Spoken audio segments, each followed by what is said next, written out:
Hello dear students, welcome to Kataria pharmacy. So students, कैसे हैं आप सभी? आई होप सभी ठीक होंगे, सभी की स्टडी अच्छी चल रही होगी। तो बच्चों, हम स्टडी कर रहे थे फार्माकोलॉजी। फार्माकोलॉजी का हमारा लास्ट लेक्चर होने वाला है बच्चों। जो भी हमारे टॉपिक्स रह गए हैं वो आज के इस लेक्चर के अंदर हम कंप्लीट करने वाले हैं। अगर पीछे के लेक्चर्स आपने अटेंड नहीं किए हैं तो इस वीडियो के डिस्क्रिप्शन में आपको कंप्लीट प्लेलिस्ट का लिंक मिल जाएगा। इस सीरीज के कंप्लीट लेक्चर्स को आप अटेंड कीजिए, ये आपकी काफी मदद करने वाले हैं। अभी भी हमारे 62 डेज रह गए हैं जीपेट एग्जाम को, तो अच्छे से आप प्रिपेयर कर सकते हैं। अगर अभी भी आप लगते हैं तो टाइम है आपके पास 2 मंथ का। 2 मंथ काफी होते हैं बच्चों तैयारी करने के लिए। अगर मन से तैयारी करो, आप अपना 100% दो, तो काफी दिन होते हैं सर। तो चलिए, कुछ टॉपिक्स यहाँ पे मैंने दिए हैं। Drug acting on I, drug affecting uterus and vaccine. इसके अलावा भी और टॉपिक्स हैं जिनके बारे में हम स्टडी करने वाले हैं इस लेक्चर के अंदर। चलिए बच्चों, स्टार्ट करते हैं। अगर आप चैनल पे न्यू हैं तो चैनल को सब्सक्राइब जरूर कर लें और बेल आइकन को प्रेस कर दें, जिससे हमारी आने वाली न्यू वीडियो का नोटिफिकेशन आपको सबसे पहले मिल सके। चलिए बच्चों, स्टार्ट करते हैं। सबसे पहला जो डिजीज है वो है ड्रग एक्टिंग ऑन आई। तो बेसिकली 3 डिजीज की हम बात करने वाले हैं। एक तो ग्लूकोमा, माइड्राइटिक्स और मायोटिक्स। इन तीनों डिजीज में जो भी ड्रग है, किस मैकेनिज्म पर काम करती है, उन सभी के बारे में हम बात करने वाले हैं। चलिए, सबसे पहले हम बात करते हैं ग्लूकोमा की। ग्लूकोमा की जो ड्रग्स है बेसिकली क्या करती है? Decrease intraocular pressure. ग्लूकोमा में जो ड्रग यूज होती है वो क्या करती है? डिक्रीज करती है इंट्राओकुलर प्रेशर को। अब ग्लूकोमा के अंदर क्या होता है? इंट्राओकुलर प्रेशर बढ़ जाता है, तो हमें इसको कम करना है, तो उसके लिए ग्लूकोमाइन मेडिसिन लेनी पड़ेगी। तो फर्स्ट जो मेडिसिन है, फर्स्ट क्लास है बीटा ब्लॉकर ड्रग लेंगे, जो क्या करेगी? एक्वस ह्यूमर प्रोडक्शन को कम करेगी, जिससे जो इंट्राओकुलर प्रेशर है वो भी कम होगा। एग्जाम्पल देखिए, टीमोलोल, बेटाक्सोलोल, मतलब ये 2 मेडिसिन है बीटा ब्लॉकर, जो बेसिकली एक्वस ह्यूमर को प्रोडक्शन को कम करने के लिए यूज होगी। बेसिकली मैकेनिज्म इनका बीटा रिसेप्टर को ब्लॉक करेगी, जिससे डिक्रीज होगा एक्वस ह्यूमर प्रोडक्शन। किसमें यूज होती है? बेसिकली ओपन एंगल जो ग्लूकोमा होता है ना बच्चों, उसके अंदर इसका यूज किया जाता है। इसके साइड इफेक्ट हो सकते हैं, ब्रेडिकार्डिया हो सकता है, हाइपोटेंशन हो सकता है। ये इसके कुछ साइड इफेक्ट हो सकते हैं बच्चों, क्योंकि ये बीटा ब्लॉकर है। प्रोस्टाग्लैंडिन एनालॉग्स, बेसिकली ये क्या करते हैं? एक्वस ह्यूमर के आउटफ्लो को बढ़ाते हैं, मतलब बाहर की ओर जो मूवमेंट होता है ना एक्वस ह्यूमर का, उसके आउटफ्लो को बढ़ाएंगे तो वहां पे ऑटोमेटिकली जो इंट्राओकुलर प्रेशर है वो कम होगा। तो कौन सी ड्रग है? Prostaglandin analogues, latanoprost, bimatoprost. ये 2 मेडिसिन है, प्रोस्टाग्लैंडिन एनालॉग है, जो बेसिकली एक्वस ह्यूमर के आउटफ्लो को बढ़ाने का काम करती है। बेसिकली कौन से मैकेनिज्म पे काम करती है? Increase uveoscleral outflow of aqueous humour. तो मेन मैकेनिज्म यही हो गया, increase aqueous humour outflow. Side effect हो सकते हैं, आइरिस पिगमेंटेशन हो सकता है, आईलेस ग्रोथ हो सकती है। ये कुछ साइड इफेक्ट है, कॉमन साइड इफेक्ट है। चलिए आगे चलते हैं। थर्ड क्लास की जो ड्रग है, कार्बोनिक एनहाइड्रेज इनिबिटर। ये भी बेसिकली एक्वस ह्यूमर के प्रोडक्शन को कम करेगी। कौन सी क्लास है? Carbonic anhydrase inhibitor. एग्जाम्पल देखिए, एसिटाजोलामाइड जो बेसिकली ओरली यूज होती है, डोरजोलामाइड जो बेसिकली टॉपिकली यूज होती है। तो मैकेनिज्म कौन से मैकेनिज्म पे काम करते हैं? ये इनहिबिट कार्बोनिक एनहाइड्राइड, जो कार्बोनिक एनहाइड्रेज है उसको ये इनहिबिट करेंगे। डिक्रीज बाइकार्बोनेट फॉर्मेशन, जिससे क्या होगा? बाइकार्बोनेट नहीं बनेगा तो जो एक्वस ह्यूमर है उसके लेवल में भी कमी आएगी। तो हमें एक्वस ह्यूमर के लेवल को कम करना, जिससे जो ओकुलर प्रेशर है वो कम होगा।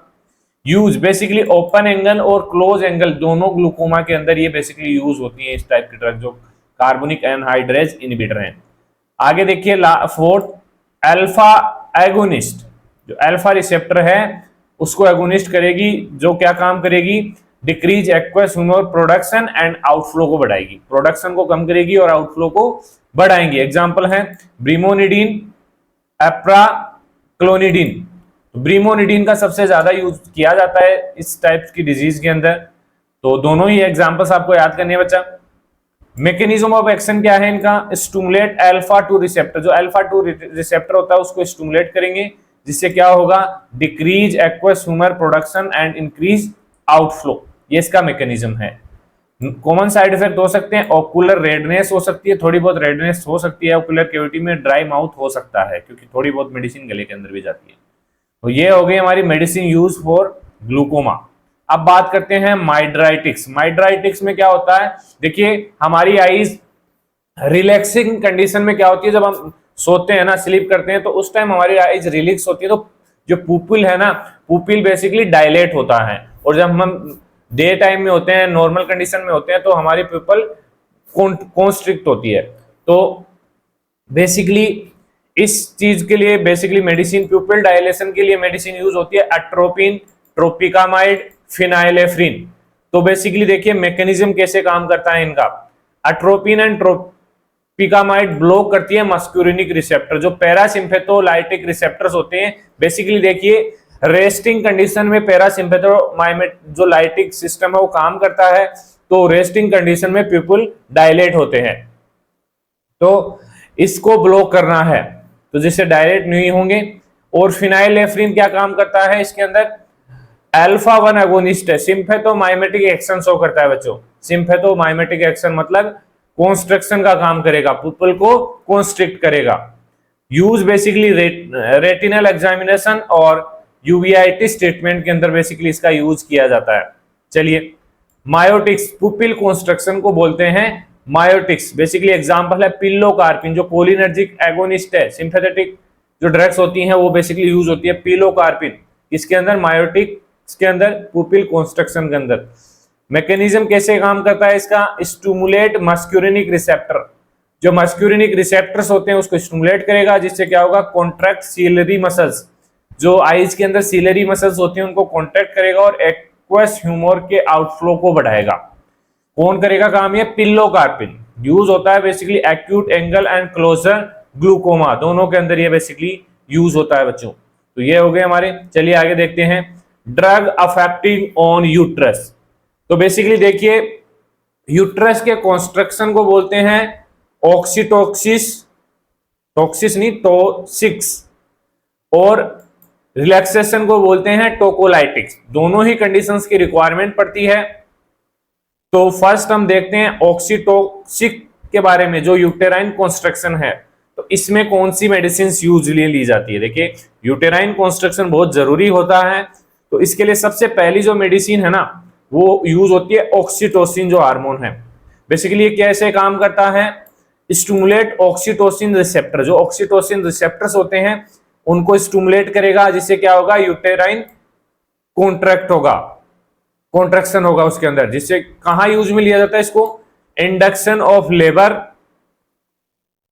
पोस्ट पार्टम हेमोरेज, मतलब लेबर के बाद जो ब्लीडिंग होती है उसमें इसका यूज किया जाता है, जिससे कॉन्ट्रैक्ट हो जाएगा यूटेराइन तो ब्लीडिंग कम हो जाएगी, तो इसलिए इसका यूज किया जाता है। पीपीएच के अंदर भी ऑक्सीटोसिन का यूज होता है। साइड इफेक्ट इसका यूट्रस रप्चर हो सकता है, हाइपोटेंशन की कंडीशन हो सकती है, कुछ कॉमन साइड इफेक्ट्स है बच्चों।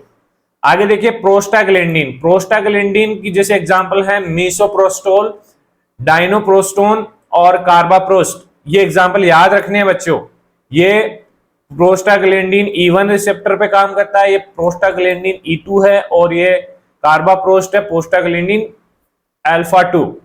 ये चीज भी आपको याद होनी चाहिए, इंपॉर्टेंट है ये दोनों ही टॉपिक्स, ऑक्सीटोसिन और प्रोस्टाग्लैंडिन। बेसिकली किस मैकेनिज्म पे काम करता है ये, stimulate uterine smooth muscles contraction, जो यूट्रस की स्मूथ मसल्स होती हैं उनको कॉन्ट्रैक्ट करने का काम करता है। यूजेज बेसिकली लेबर इंडक्शन में यूज होता है, एबॉर्शन में, और पीपीएच जो पोस्टपार्टम हेमोरेज है उसके अंदर ये बेसिकली यूज होता है। साइड इफेक्ट हो सकते हैं, नोजिया और डायरिया की कंडीशन हो सकती है। तो ये बेसिकली ऑक्सीटोसिक्स ड्रग है, यूटेराइन कॉन्स्ट्रक्शन में यूज होती हैं। इसके अलावा एर्गोट एल्कलॉइड भी यूज होते हैं। बेसिकली एग्जांपल है इसका मिथाइल लर्गोमेट्रिन, मिथाइल लर्गोमेट्रिन, ये बेसिकली एर्गोट एल्कलॉइड्स है जो बेसिकली यूटेराइन कॉन्स्ट्रक्शन में यूज होता है। ये अल्फा एडिनर्जिक एगोनिस्ट है जो क्या करता है, यूटेराइन को कॉन्स्ट्रक्ट करता है। यूज इन पीपीए जो पोस्टपार्टम जो हेमोरेज है उसके अंदर ये यूज होता है। साइड इफेक्ट इसका हाइपरटेंशन हो सकता है। तो ये हो गए यूटेराइन कॉन्स्ट्रक्शन के ड्रग। अब बात करते हैं टोकोलाइटिक्स, जो यूटेराइन रिलैक्सेशन है, पेट्रम लेबर प्रिवेंशन। तो देखिए इसमें फर्स्ट बीटा 2 एगोनिस्ट का यूज होता है बच्चों। बीटा 2 एगोनिस्ट में एग्जांपल है टर्बुटालाइन और रिटोड्रिन। टर्बुटालाइन और रिटोड्रिन बेसिकली दो ड्रग्स होती हैं जो बीटा 2 एगोनिस्ट होती है, टोकोलाइटिक्स के अंदर यूज होती है यूटेराइन को रिलैक्स करने के लिए। बेसिकली मैकेनिज्म होता है इनका, बीटा 2 रिसेप्टर को एक्टिवेट करती हैं और यूट्रस को रिलैक्स करते हैं। क्या करते हैं? यूट्रस को रिलैक्स करते हैं। साइड इफेक्ट इसके टेकिकार्डिया हो सकता है, हाइपरग्लाइसेमिया हो सकता है। चलिए आगे देखते हैं calcium channel blocker. Calcium channel blocker के अंदर एक ड्रग है निफिडिफिन। निफिडिफिन बेसिकली यूट्रस को रिलैक्स करने के लिए यूज होती है बच्चों। ये कैल्शियम आयंस को इन्फ्लक्स करती है, जिससे क्या होगा? यूट्रस रिलैक्स होगा। Effect hypotension. इसके अलावा समटाइम NSAID जो non steroidal anti inflammatory COX inhibitor है वो भी यूज होती है। उसका एग्जांपल है इंडोमेथासिन। बेसिकली इसमें यूज होता है यूट्रस को रिलैक्स कराने के लिए। तो मैकेनिज्म ये इनहिबिट प्रोस्टाग्लैंडिन सिंथेसिस को इनहिबिट करता है, जिससे क्या होगा? यूट्रस रिलैक्स होगा। साइड इफेक्ट इसका डक्टस आर्टियोसिस क्लोजर हो सकता है। फिटल साइड इफेक्ट हो सकते हैं, कुछ कंडीशंस में होती हैं, बाकी ज्यादा नहीं होते हैं साइड इफेक्ट। चलिए ये हमारी दोनों टाइप की ड्रग हो गई, यूटेराइन कॉन्स्ट्रिक्शन और यूटेराइन रिलैक्सेशन। चलिए बात करते हैं बायोलॉजिक्स और मोनोक्लोनल एंटीबॉडीज। देखिए ये भी बहुत ही पॉपुलर एक टाइप की मेडिसिन है। बेसिकली जैसे बायोलॉजिकल है वो derived from living cells, living cells से इनको ड्राइव किया गया है। जैसे वैक्सीन है, ब्लड प्रोडक्ट है, इंसुलिन है, ग्रोथ फैक्टर्स हैं, ये बायोलॉजिकल्स होंगे बेसिकली।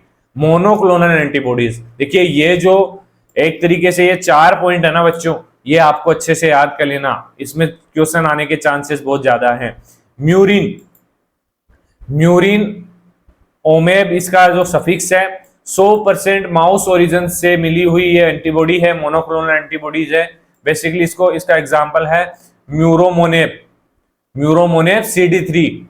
इसके अलावा है chimeric ximab, basically part human part mouse, mouse का भी पार्ट है इसके अंदर, माउस ओरिजिन भी है और ह्यूमन ओरिजिन भी है। रिटुक्सीमेब ये एग्जांपल है इसका बच्चों, याद रख लेना इन चीजों को। Humanized basically mostly human based होगी ये जो एंटीबॉडी होगी monoclonal. Trastuzumab, trastuzumab fully human, completely human, 100% human. Adalimumab, mumab, तो ये एग्जांपल्स आपको याद रखने हैं बच्चों, मोनोक्लोनल एंटीबॉडीज के हैं। चलिए आगे देखते हैं examples. Trastuzumab basically HER2 plus breast cancer के अंदर यूज में ली जाती है।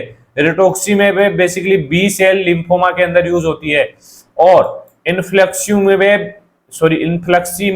बेसिकली ऑटोइम्यून जो डिजीज होती है जैसे रूमेटोइड आर्थराइटिस है, क्रोन डिजीज है, इनके अंदर बेसिकली इसका यूज किया जाता है। तो एग्जांपल क्वेश्चन बन सकता है बच्चों इनके ऊपर कि कौन सी मोनोक्लोनल एंटीबॉडी ऑटोइम्यून डिजीज जैसे रोमेटॉइड आर्थराइटिस के अंदर यूज होती है, कौन सी बी सेल लिम्फोमा के अंदर यूज होती है, कौन सी ब्रेस्ट कैंसर के अंदर यूज होती है। तो ये चीजें याद करने वाली हैं बच्चों, बहुत ही इंपॉर्टेंट है। चलिए आगे देखते हैं वैक्सीन एंड इम्यूनोसप्रेसेंट। देखिए वैक्सीन 3 टाइप्स की होती हैं, लाइव, इनएक्टिवेटेड और सब यूनिट। इन पे भी क्वेश्चन बनता है बच्चों, डायरेक्टली क्वेश्चन बनता है कि लाइव इनमें से कौन सा लाइव अटेंडेड वैक्सीन है। तो BCG, MMR, पोलियो वैक्सीन, इनमें से आपको कोई भी एक ऑप्शन दे दिया जाएगा तो आपको उसको राइट करना है। इनएक्टिवेटेड बेसिकली पोलियो वैक्सीन और रेबीज इनएक्टिवेटेड हैं। और subunit basically hepatitis B, hepatitis virus, basically ये सब यूनिट्स हैं। एडजुवेंट्स क्या होते हैं? Enhance immune response. एडजुवेंट्स में जैसे इम्यून रेस्पॉन्स को एनहांस करने वाले एजेंट्स है जैसे एल्यूमिनियम साल्ट, ये एग्जांपल है। अब बात करते हैं इम्यूनोसप्रेसेंट। बेसिकली इम्यून सिस्टम को सप्रेस करने वाले एजेंट्स को क्या बोलते हैं बच्चों? इम्यूनोसप्रेसेंट। कब रिक्वायरमेंट पड़ती है? जब कोई अपना ही ऑर्गन अपने ही इम्यून सिस्टम को खत्म करने का काम करे, या फिर कोई भी अदर फैक्टर हो जो इम्यून मतलब रेस्पॉन्स करती है। जैसे कोई ऑर्गन ट्रांसप्लांट करते हैं तो अपने इम्यून सिस्टम को पागल बनाने के लिए एक तरीके से इम्यूनोसप्रेसेंट दिए जाते हैं जो उसके अगेंस्ट में काम नहीं कर सके। तो देखिए फर्स्ट है कैल्सिन्यूरिन इनहिबिटर, जो बेसिकली इंटरल्यूकिन 2 है उसके प्रोडक्शन को कम करता है। कैल्सिन्यूरिन इनहिबिटर क्या करते हैं बच्चों? इंटरल्यूकिन 2 के प्रोडक्शन को कम करता है। एग्जांपल देखिए साइक्लोस्पोरिन और टेक्रोलीमस, ये बेसिकली इम्यूनोसप्रेसेंट के रूप में यूज होते हैं। तो basically organ transplant, autoimmune disease, 2 conditions में कैल्शियन्यूरिन इनहिबिटर्स का यूज किया जाता है। या तो कोई ऑर्गन ट्रांसप्लांट किया गया है या फिर कोई ऑटो इम्यून डिजीज होगी। ऑटो इम्यून डिजीज क्या होगी, मतलब हमारा ऑर्गन है, कोई सेल है, वो अपने ही शरीर में नुकसान पहुंचाएगी, तो वो चीज होती है, अपना इम्यून सिस्टम उसके अगेंस्ट में काम करने लग जाता है। साइड इफेक्ट इसका नेफ्रोटॉक्सिसिटी हो सकता है। एमटोर इनहिबिटर बेसिकली एग्जांपल है सिरोलीमस, एवरोलीमस। जो लिमस लगा हुआ होता है ना किसी ड्रग के, समझ जाना इम्यूनोसप्रेसेंट है बेसिकली। तो बेसिकली ये क्या करेगी, block T cell. T cell हमारी एक डिफेंस सेल होती है बच्चों, उसको ब्लॉक करने का काम करते हैं, जिससे वो अगेंस्ट में वर्क नहीं कर पाता है ऑर्गन्स के या इम्यूनो डिजीज के, ऑटो इम्यून डिजीज के। साइड इफेक्ट इसका हाइपरलिपिडेमिया हो सकता है। साइटोटॉक्सिक ड्रग बेसिकली एजाथायोप्रिन और साइक्लोफॉस्फामाइड, ये 2 ड्रग्स होती हैं जो बेसिकली इनहिबिट करती है डीएनए सिंथेसिस को, जो सप्रेस इम्यून सेल, जिससे क्या होगा, जो इम्यून सेल से वो सप्रेस होगी। चलिए आगे देखते हैं जीन थेरेपी और फार्माकोजीनोमिक्स। ये ज्यादा इतना नहीं है। जीन थेरेपी आपको याद रखना बच्चों, introduction of genetic material to treat disease method, basically viral vectors जैसे एडिनोवायरस है, लेंटिवायरस है, नॉन वायरल जैसे लाइपोसोम्स है। एप्लीकेशन इनका सिस्टिक फाइब्रोसिस के अंदर यूज होता है, हीमोफीलिया के अंदर यूज होता है, car T therapy for cancer उसके अंदर यूज होता है। तो ये कुछ जीन थेरेपीज हैं, इनको याद रख लेना।